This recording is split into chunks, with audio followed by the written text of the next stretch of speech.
Bonjour à tous, bonjour mes vieux soldats. Ouais, prochainement je vais tester cette munition, l'Aguila Sniper Subsonic en 22 LR, en 60 grains. Elle est donnée à 950 FPS, donc ça fait en gros 290 mètres par seconde. Oui, j'ai vu un youtubeur faire l'essai de ces munitions, puis c'est vrai que je l'avais jamais testé. Bah, j'ai jamais eu l'occasion parce qu'à chaque fois j'étais en rupture. Donc là je me suis dit je vais en profiter, pourquoi pas la tester. Par contre elle pique, hein. On voit de Dieu. Ah oui, au niveau tarif, elle pique les yeux, hein. Hop, attendez, hop, ça fait pas le focus. Ouais, à 21 € la boîte, elle est aussi chère que de la Lapua. Alors j'espère que les résultats seront aussi bons que le tarif, hein. Alors j'en ai pris 2 boîtes. Alors je l'essayerai avec la Tikka, mais bon là avec un modérateur de son. Ouais, parce qu'apparemment elle est préconisée pour un canon de 20 pouces. Donc c'est un canon de 50-51 cm. Donc ce qui correspond aux longueurs du canon de la Tikka.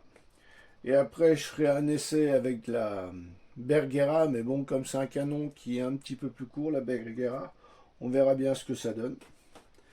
Bon bah de toute façon les tests, hein, vu la munition que c'est, de toute façon c'est la munition pour tirer à 50 mètres. Je ne ferai pas d'essai à 100 mètres, sachant que j'aurai qu'une boîte par carabine, donc ouais, je l'essayerai toujours pareil avec le déraisonnateur. Mais bon, je ne ferai pas de 10 en 10. Je tâcherai d'agrandir un peu les distances, peut-être de 20 en 20 pour que je puisse faire avec une seule boîte, quoi. Ouais, elle est étonnante cette munition quand même. C'est la longueur de la balle.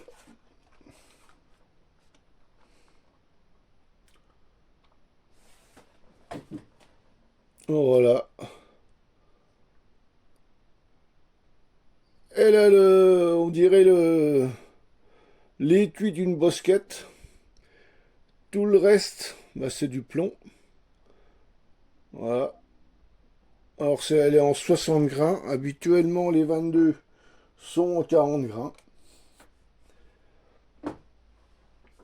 Alors je testerai ça, je prendrai les vitesses. Puis on verra ce que ça donne au niveau des groupements, hein. Bon, je pense qu'avec la Tikka, ça devrait le faire. Bon, bah après, avec la Bergera, ça, j'en sais rien, je verrai bien, quoi. Et puis, prochainement,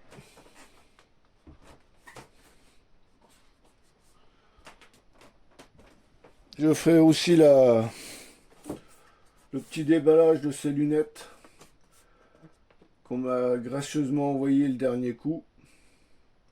Ce sera l'occasion. Parce que je ne les ai pas encore essayés, je ne les ai pas testés. Par contre, le casque,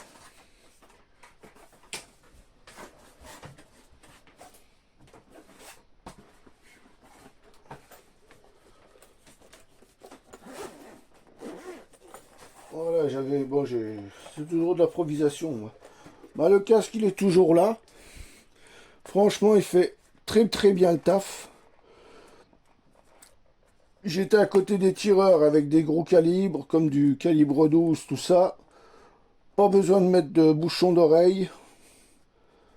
Rien du tout. Bon, ce que j'attends encore un peu, c'est de voir l'état des mousses. Mais là, apparemment, les mousses, eh ben, elles tiennent toujours le coup. Elles ne durcissent pas comme le Walker que j'avais pour l'instant. Honnêtement, le son, il est nickel. Pas de défaut. Les coupures, quand il y a des tirs, sont francs. C'est... Pour l'instant, il n'y a rien à dire sur ce casque-là, toujours pareil. C'est comme le point rouge. Le point rouge, il est toujours là. Il ne se dérègle pas. Il fait toujours l'affaire. Mais bon, dans un premier temps, ça va être ça. Ah, et pour dire le casque, ça fait depuis que je l'ai reçu, je sais plus, ça fait déjà quelques mois, je l'ai tout le temps sur les oreilles. Je le teste constamment. Dès que je peux, Il n'y a que celui-là que je mets.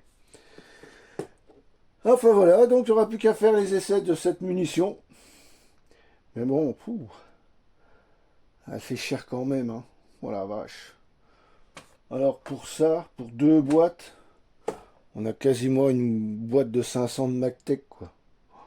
Ou de la Cellier Bello. Oh, ça devient une catastrophe le tarif des munitions maintenant. Mon Dieu, mon Dieu, mon Dieu. Enfin voilà. Eh ben écoutez, je vous dis à bientôt pour la petite vidéo. Ce sera dans les prochains jours.